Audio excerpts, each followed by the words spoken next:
pour une petite partie de pêche sportive. Voilà, les meilleurs spécialistes français de la pêche au bar s'étaient donné rendez-vous ce week-end.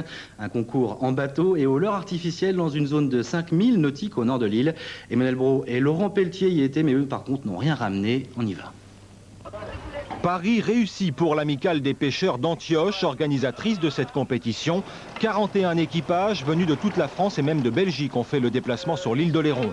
Les règles du jeu sont simples, pêcher le maximum de bars, des poissons qui devront faire au moins 42 cm pour être comptabilisés et qui sont ensuite remis à l'eau, c'est ce que l'on appelle le no-kill.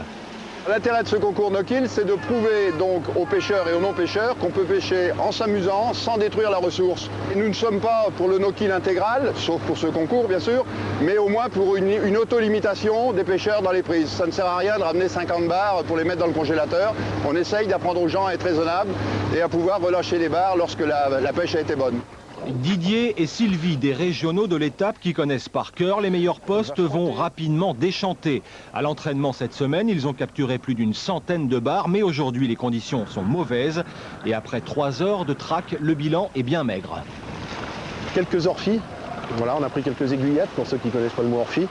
Les copains dans les bateaux aux alentours sur ce spot ont pris quelques petits bars. Mais bon, c'est la couleur de l'eau qui fait que le fait que ça brasse, que le poisson ne mord pas, quoi. Un peu plus loin, sur le plateau d'Antioche, des concurrents n'hésitent pas à prendre des risques en allant chercher le bar au ras des déferlantes. Aujourd'hui, la mer est formée et certains n'ont pas conscience du danger. J'ai vu 4 bateaux tout à l'heure qui ont pris des risques un peu inconsidérés. Voilà. C'est mon avis personnel, ça n'engage que moi, mais j'ai trouvé que c'était trop limite pour y aller. D'ailleurs, l'enjeu n'en veut pas la chandelle. Je me suis approché, j'ai vu que ça craignait, je suis reparti. Voilà, tout simplement.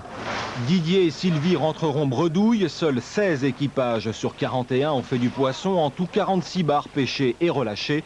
Un score plutôt décevant. Espérons que les conditions de mer seront meilleures l'an prochain pour la 2e édition de l'Open Bar Oléron. C'était bien sûr à Saint-Denis d'Oléron, Patricia. Et puis une dernière info.